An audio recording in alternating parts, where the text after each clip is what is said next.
کیونکہ انسان کو اللہ تعالیٰ نے تبارک اللہ احسن الخالقین کہ وہ بہترین خلق کرنے والا ہے، اس نے فخر فرمایا میری اور آپ کی تخلیق پہ اللہ تعالیٰ نے فخر کیا ہے، اور اس نے کہا ہے کہ یہ تبارک اللہ احسن۔ اور پھر کیا ہے، اگر انسان اپنی انسانیت کے شرف سے گر جاتا ہے ثم رددناہ اسفل سافلین، تو پھر وہ اسفل سافلین کی منزل پر وہ گر جاتا ہے، وہ بدترین پستی میں چلا جاتا ہے، اور وہ اپنی انسانیت کے جوہر کو کھو دیتا ہے، انسانیت کے شرف کو کھو دیتا ہے۔ اس لیے اللہ تعالیٰ نے فخر کیا ہے انسان کے اوپر، اور انسان کو کس زیور سے آراستہ کرنا ہے، اس نے خود کے زیور سے آراستہ کرنا ہے۔ اسی لیے جس آیت کی میں نے تلاوت کا شرف حاصل کیا، ختمی مرتبہ سرور کونین، سرور الانبیاء، خاتم النبیین، سب سے بڑا مرتبہ،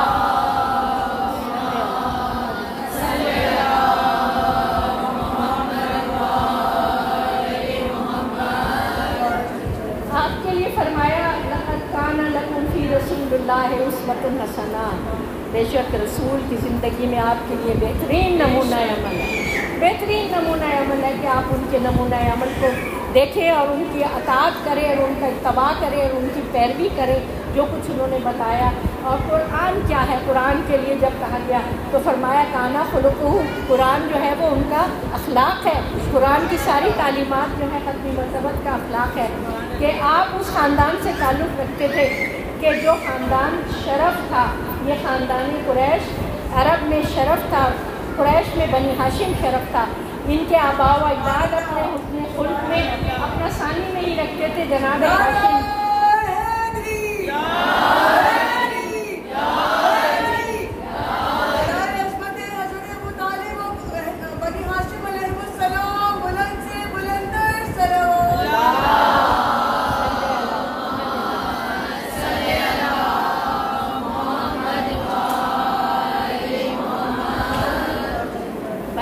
بنی ہاشم، جناب ہاشم کا لقب ہاشم اسی لیے رکھا گیا تھا، حشم کا مطلب ہے شوربے میں روٹیاں چورنا، کہ آپ جو تھے اتنے سخی تھے کہ حاجیوں کے لیے اونٹ کے شوربے میں روٹیاں چور کر اور ان کی خاطر تواضع کرتے تھے، ان کے لیے پانی کا انتظام کرتے تھے، ان کے لیے کھانے کا انتظام کیا کرتے تھے۔ اور یہ خاندان ایسا تھا کہ جو سب میں ممتاز تھا، کہ جو دوسروں کی حاجت روائی کیا کرتا تھا۔ یہ خاندان وہ خاندان تھا، مکہ جیسے کہ خانہ بدوشوں کا شہر تھا، مکہ میں جو غریب لوگ ہوتے تھے یہ اس خاندان کے لوگ ان کو کسی امیر کے ساتھ جو تھے جوڑ دیا کرتے تھے تاکہ وہ اس کے اسپانسرشپ میں اپنی زندگی اچھی طریقے سے گزارے۔ اور حضور کی جو زوجہ محترمہ ام المومنین جناب خدیجۃ الکبریٰ کے اخلاق کا کیا کہنا،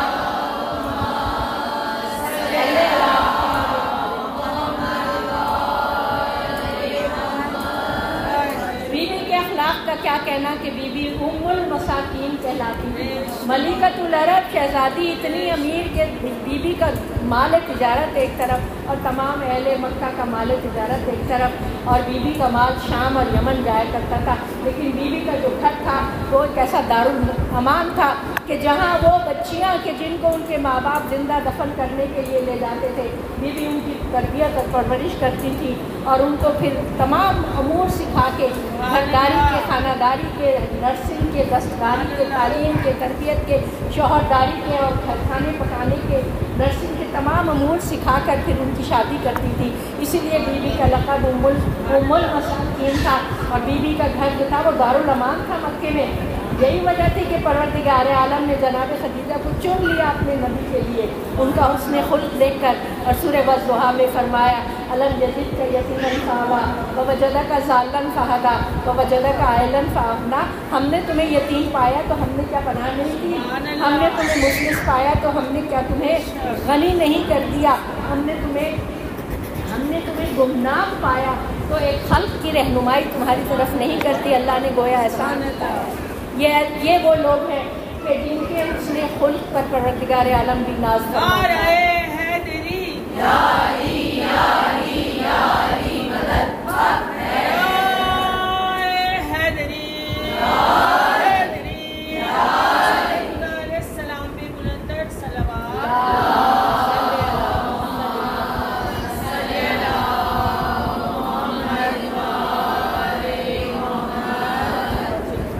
حسن خلق کہ یہ وہ نفس کی وہ طاقت ہے، اس کی تعریف اگر ہے، نفس کی وہ طاقت ہے کہ جس سے اعضاء و جوارح سے اعمال خود بخود سرزد ہو، آپ کو سوچنا نہ پڑے، آپ کا ریئیکشن، آپ کا عمل جو ہو وہ خود بخود ایسا ظاہر ہو اور وہ اتنا اچھا ہو کہ پتہ چلے کہ یہ صاحب خلق ہے، یہ صاحب خلق ہے۔ اور حضور نے فرمایا تھا انما بعثت لاتمم مکارم الاخلاق، بے شک میں مکارم اخلاق کی تکمیل کے لیے مجھے مبعوث کیا گیا ہے۔ مکارم اخلاق کیا ہے؟ عرض مکرمہ اس کو کہتے ہیں جو زرخیز زمین ہوتی ہے، اس کو عرض مکرمہ۔ مکارم اخلاق کا مطلب ہے حسن خلق کی فصل کو کاشت کرنا۔ گویا کاشتکاری میں جب آپ جاتے ہیں، اب آپ کسی زمین میں کاشتکاری کرتے ہیں، پہلے اس زمین کو گودی کرتے ہیں، پہلے اس زمین میں سے کنکر پتھر نکالتے ہیں، اس میں سے زہریلی جڑی بوٹیاں نکالتے ہیں، اس کو صاف کرتے ہیں، اس میں تھوڑا پانی ڈالتے ہیں، اس کو تھوڑے دن تک چھوڑ دیتے ہیں تاکہ اس میں اچھی فصل اگائی جا سکے، مکارم اخلاق بھی کچھ اسی طرح ہے۔ مومنات، آپ کا اور میرا نفس جو ہے یہ ایک، آپ سمجھے کہ ایک کھیتی باڑی کی طرح سے ہے۔ اس نفس میں سے ہمیں پہلے اپنے اندر سے بری صفات نکالنی ہے۔ حسن خلق کو آپ دو حصوں میں تقسیم کریں، فضائل اخلاق اور رذائل اخلاق۔ فضائل اخلاق یہ بہترین عادات، بہترین صفات، بہترین اخلاق، اور رذائل اخلاق کیا ہے؟ برے اخلاق، بری عادتیں اور بری صفات۔ مومنات، بہت ضروری ہے کہ یہ دونوں پہلو سامنے رہے۔ اگر زہریلی زمین میں فصل کاشت کر دی جائے گی تو وہ فصل نہیں اگے گی، اس میں کیڑا لگ جائے گا، وہ خراب ہو جائے گی، اور اس کی وہ فصل میں وہ قوت نہیں ہوگی، وہ طاقت نہیں ہوگی، اور وہ اتنی اچھی نہیں ہوگی جتنی جب آپ زمین کو صاف کر لیں گے، اور اس کے بعد پھر وہ ہمارے کاشتکار بھائی جیسے اسپرے کرتے ہیں اور اس میں کوئی سونڈی نہ لگ جائے، کوئی کیڑا نہ لگ جائے، کوئی خرابی نہ ہو۔ اسی طرح حسن خلق کی بھی فصل ہے کہ پہلے اپنے اندر سے بری صفات کو نکالیں، اور ہمیں بری صفات بتا دی گئی ہے۔ حسن خلق بہت پرانا موضوع ہے۔ یہ فلسفی جو سقراط اور بقراط، افلاطون، ان سب کے زمانے میں یہ موضوع جو تھا اس کو ڈسکس کیا جاتا تھا، لیکن ہم مسلمان وحی کی روشنی میں حسن خلق کو اپناتے ہیں، ہم مسلمان قرآن کی روشنی میں حسن خلق کو اپناتے ہیں، ہم مسلمان حضور کی حیات طیبہ کی روشنی میں حسن خلق کو اپناتے ہیں، ہم مسلمان اہل بیت کی حسن خلق کی روشنی میں ہم اپنے ان عادات کو اپناتے ہیں کہ ہمارے سامنے اتنا بڑا مدرسہ کھلا ہوا ہے کہ جس میں قرآنی تعلیمات کو اپنے عمل کے ذریعے کر کے دکھایا پروردگار عالم کے ان منتخب نمائندوں نے کر کے دکھایا جو میرے اور آپ کے لیے نمونہ عمل ہیں، جن کے راستے پر ہم چلتے ہیں، اور وہ بری صفات کیا ہیں۔ مومنات، میں ایک ایک کر کے ان کا ذکر کروں گی، اور ہمیں یہ دیکھنا ہے کہ کہیں ہمارے اندر وہ صفات تو نہیں ہیں۔ اگر ہمارے اندر کہیں خدا نہ خواستہ دل کے کسی کونے میں کوئی موجود ہے تو آج ہی اس کو نکال کے باہر کرنا ہے، اور اس کو اپنی زمین قلب کو اتنا صاف ستھرا کرنا ہے، اور اس میں حسن خلق کی فصل کاشت کرنی ہے، اس میں وہ نورانی عادات اس کے اندر ڈالنی ہے جن کی تعلیم ہمارے نبی نے دی ہے، جن کی تعلیم مولا علی نے دی ہے، ناج البلاغہ میں دی ہے، جن کی تعلیم دعائے مکارم اخلاق میں دی ہے۔ دعائے مکارم اخلاق مومنات آپ پڑھیں جا کے، امام زین العابدین علیہ السلام کی بڑی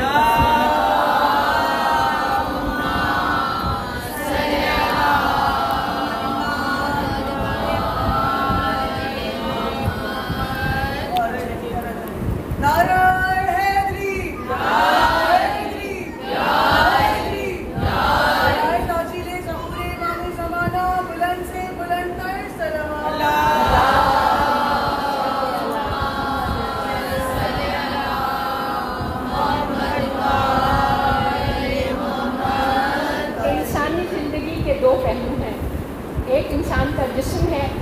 اور ایک انسان کی روح اور نفس ہے جو نظر نہیں آتی۔ حسن خلق کا تعلق جو ہے وہ باطن سے ہے، حسن خلق کا تعلق انسان کے اس پہلو سے ہے جو نظر نہیں آتا، جو دکھائی نہیں دیتا۔ عام طور پہ دیکھنے میں کوئی بہت حسین و جمیل شخصیت ہوگی، لیکن اگر وہ حسن خلق سے آراستہ نہیں ہے تو وہ انسان کہلانے کی بھی مستحق نہیں ہے۔ اس لیے ضروری ہے کہ اپنے اندر، اپنے نفس کے اندر انسان اپنے جھانک کے دیکھے اور مطالعہ کرے۔ میرے مولا نے فرمایا تھا کہ جس نے اپنے نفس کو پہچانا اس نے خدا کو پہچانا۔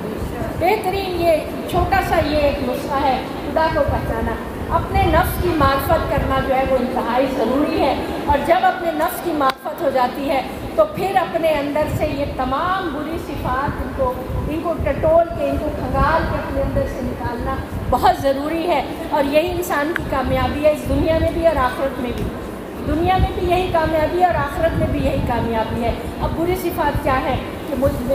تکبر ہے، تکبر اپنے آپ کو بڑا سمجھنا اور کسی دوسرے کو اپنے سے کمتر سمجھنا، کسی بھی لحاظ سے ہو، چاہے وہ پیسہ، دولت، علم، شکل، صورت، سماجی رتبات، کوئی بھی حیثیت ہو، کسی بھی قسم کی ہو، تکبر اللہ تعالیٰ کو انتہائی ناپسند ہے۔ کسی میں اگر ذرہ برابر بھی تکبر ہوگا تو وہ جنت میں نہیں جائے گا۔ تکبر اللہ تعالیٰ کو انتہائی ناپسند ہے، تو یہ بری صفات میں سے ہے، اس کو اپنے اندر سے نکال باہر کرنا۔ دوسری صفت ہے جھوٹ۔ جھوٹ جو ہم عام طور پہ جو ہے وہ بول جاتے ہیں، سمجھ ہی نہیں آتا، پتہ ہی نہیں چلتا کیسے کیا کیوں کیسے کب کر دیا، یہ وہ بری صفت ہے جس کو اپنے اندر سے نکالنا بہت بہت ضروری ہے۔ پھر چغل خوری ہے۔ معاف کیجیے گا، یہ مجلس آپ کو خشک لگ رہی ہوگی، لیکن یہ مجلس انتہائی، یہ گفتگو انتہائی مفید ہے ہم سب کے لیے، ہم سب کے لیے مفید ہے کہ ہم فرش اعضاء سے کچھ لے کے اٹھیں، ہم کوئی مفید سبق لے کر اٹھیں کہ جب ہم جائیں تو ہم شہزادی سیدہ کے سامنے سے شروع ہو سکے کہ بی بی ہم یہ نورانی تعلیمات لے کر اٹھے ہیں۔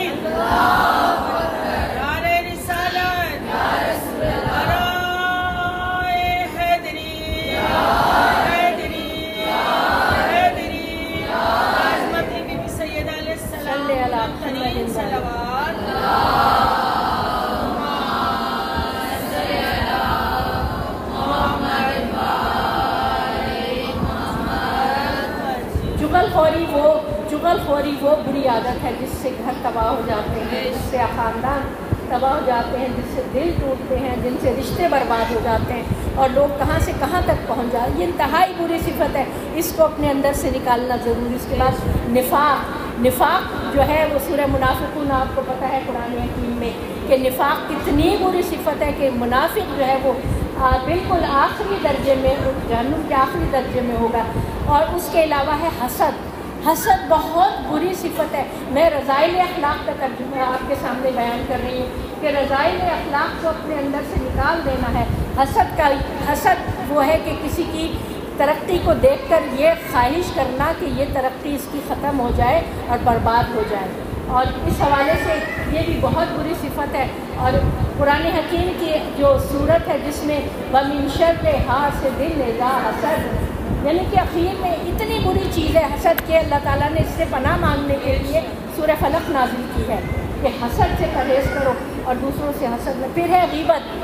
غیبت کیا ہے کہ کسی دوسرے کی پیٹھ پیچھے کوئی برائی ایسی کرنا اور اس کو بے عزت کرنا کسی دوسرے کے سامنے۔ غیبت کے حوالے سے بھی بہت بری وعید ہوئی ہے۔ سورہ حجرات میں فرمایا گیا ہے کہ کیا تم پسند کرو گے کہ اپنے مردہ بھائی کا گوشت کھاؤ۔ غیبت کے حوالے سے اتنی شدید وعید ہے، اور غیبت کا بہت سخت ترین گناہان کبیرہ میں سے ہے غیبت۔ اس کے علاوہ کنجوسی، خوف، حزن و ملال، اور اس کے علاوہ طمع، حرص، دنیا پرستی، دولت کو بہت زیادہ اونچا سمجھنا، یہ ساری چیزیں جو ہیں یہ برے اخلاق میں آتی ہیں۔ اور اگر کہیں بھی انسان کے اندر اپنی یہ برے اخلاق موجود ہیں، اللہ کی مدد طلب کرنی چاہیے، اور اللہ کی مدد طلب کرے، اور اللہ کے ذکر سے اپنے آپ کو پاک کرے، درود سے اپنے آپ کو پاک کرے، اور اپنے رہنماؤں سے مدد مانگے۔ اس حوالے سے ہمارے قرآن کے ذکر موجود ہیں، اس حوالے سے ہمیں بہت ساری تعلیمات ہیں، اس حوالے سے ہمیں دعائیں تعلیم کی دی گئی ہیں۔ آپ کو پتہ ہے جو دعائیں مکارم اخلاق، دعائے عرفہ، اس کے علاوہ دوسری دعائیں جو ہمارے پاس دعائی ادب، بڑا شاندار دعائی ادب ہے، دعائے سماعت ہے، دعائے صبا ہے، دعائے کمیل ہے، دعائے سمنی قریش ہے، اور دعائے مشلول ہے، اور جتنی دعائیں ہمیں تعلیم دی گئی ہیں۔ اور میرے مولا کی صحیفہ کاملہ کی دعائیں آپ دیکھیں، تقریباً 52-53 ٹاپکس کے اوپر وہ دعائیں ہیں جس میں ان دعاؤں میں ہمیں تعلیم دی گئی ہے۔ امام زین العابدین علیہ السلام صلی اللہ علیہ وسلم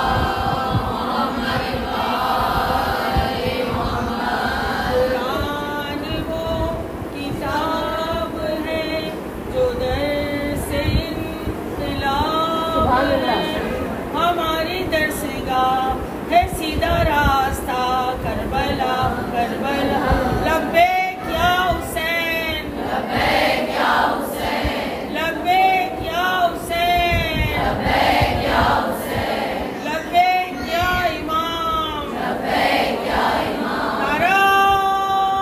حیدری حیدری حیدری حضرت مولا امام زمان علیہ السلام بلندر صلوات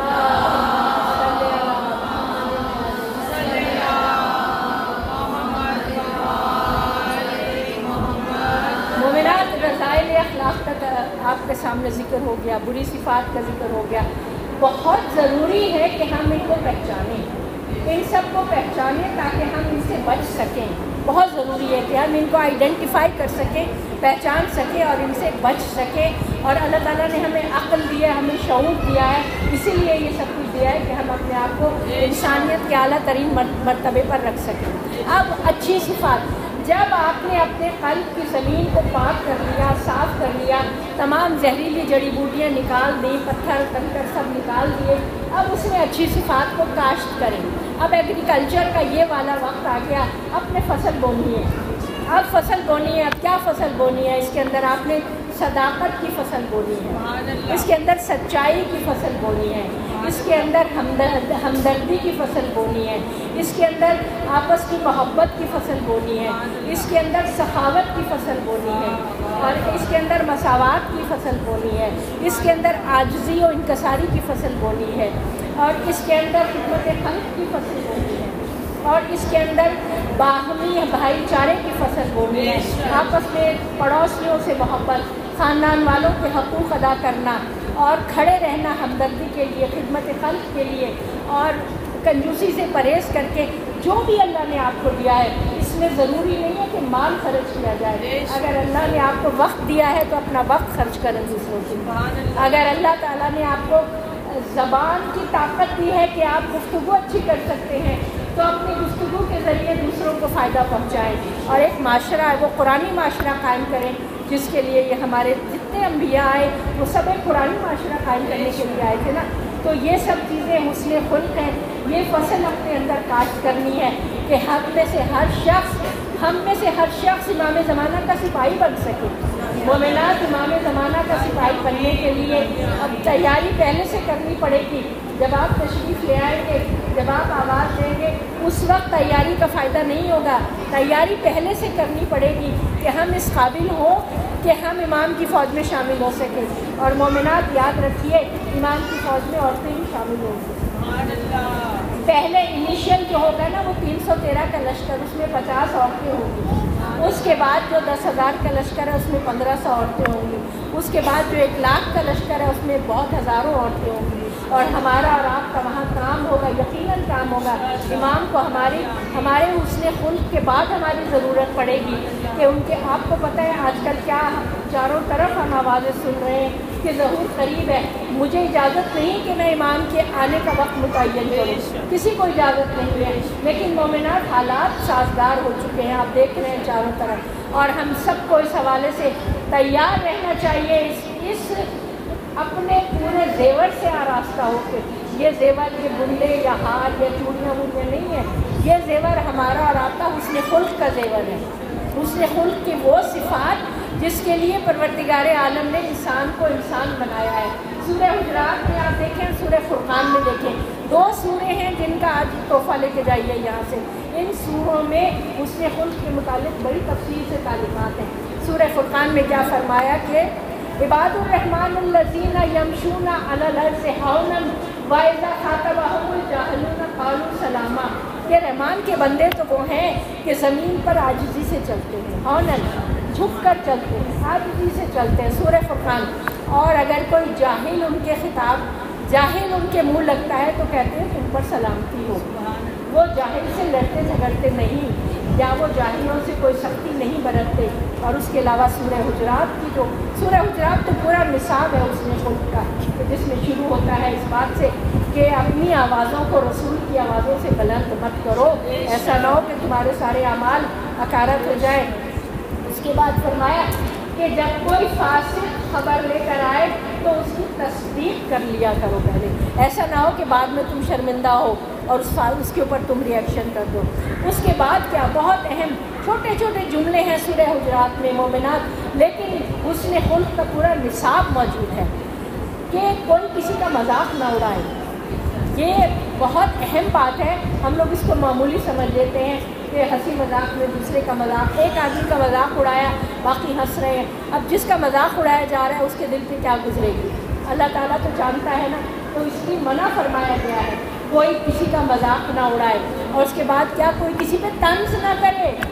یہ بھی حکم ہے اس کے اندر سورہ حجرات میں کہ طنز نہ کرے، مذاق نہ اڑائے، یہاں تک کہ جو تفسیروں میں بیان ہے کہ آپ کی آنکھ کا اشارہ یا کوئی باڈی لینگویج یا چہرے کے تاثرات بھی ایسے نہ ہو جو کسی کی تذلیل ہو رہی ہو یا کسی کا مذاق اڑایا جائے، یہ بھی منع کیا گیا اس کے اندر۔ اور اس کے بعد پھر فرمایا ایک دوسرے کو برے ناموں سے نہ پکارو، ایک دوسرے کو برے ناموں سے نہ پکارو۔ پھر بڑی بہت دلچسپ بات ہے مومنات جو کہا کہ ایک دوسرے کی ٹوہ میں نہ رہو، یہ میرے اور آپ کے گھروں میں ہمیں اس کے اوپر بہت زبردست عمل کرنا ہے، بہت اس کے اوپر کہ ہم ایک دوسرے کی ٹوہ میں جو رہتے ہیں، ہمارے گھروں میں زیادہ تر فساد اسی کی وجہ سے ہوتا ہے، ایک دوسرے کی ٹوہ میں رہنا اور ایک دوسرے کے معاملات میں گھسنا اور بہت زیادہ جو ہے وہ اپنے آپ کو اس میں پیش کرنا، منع کیا، قرآن نے منع کیا اس بات کو۔ اور پھر اس کے بعد آخر میں جو غیبت کا ہے، میں پہلے آپ کے سامنے ذکر کر چکی ہوں، غیبت سے منع کیا، یہ تمام باتیں میں نے آپ کے سامنے بیان کی۔ حسن خلق، رذائل اخلاق اور فضائل اخلاق، کون سی عادات ایسی ہیں جو ہمیں اپنے اندر سے نکال باہر کرنی ہے، کون سی عادات ایسی ہیں جن کو اپنے اندر انکلکیٹ کرنا ہے، جن کو اپنے اندر کاشت کرنا ہے، اور کاشت کر کے کیا وہ خوبصورت فصل پھر سامنے نمایاں ہوگی، جس کے بعد آپ سرخرو ہو کے معصومین کی بارگاہ میں کھڑے ہو سکتے ہیں، سرخرو ہو کے آپ اللہ کی بارگاہ میں کھڑے ہو سکتے ہیں۔ جب نماز پڑھنے کھڑے ہو تو آپ کا رابطہ رب کے ساتھ اس طرح قائم ہو کہ آپ کا قلب بالکل صاف اور پاک اور نورانی ہو، اور نماز کا بھی لطف آئے، اور نماز پھر تنہا عن الفحشاء والمنکر بھی کے محمد کا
جائے گا تو سب سے زیادہ وزنی جو عمل ہوگا وہ اس میں خود ہوگا، سب سے زیادہ وزنی حضور نے فرمایا کہ میرے قریب سب سے زیادہ میرے قریب وہ شخص ہوگا جس کو جو اس میں خلق میں بہتر ہوگا، جس کے اخلاق اچھے ہوں گے، اور جس میں عام طور پہ سمجھا جاتا ہے اس میں خلق کو جس طریقے سے لیا جاتا ہے کہ چہرہ کھلا ہوا رکھنا، خوش خلقی سے دوسروں سے پیش آنا، اچھے طریقے سے بات کرنا، اور کسی کے حضور کا اخلاق ہمارے سامنے کیا تھا کہ حضور جب کسی سے ملتے تھے سلام میں پہل کرتے تھے اور اس کا ہاتھ اگر پکڑتے تھے تو جب تک وہ خود ہاتھ نہیں چھڑاتا تھا آپ ہاتھ نہیں چھڑاتے تھے، اور رحمت للعالمین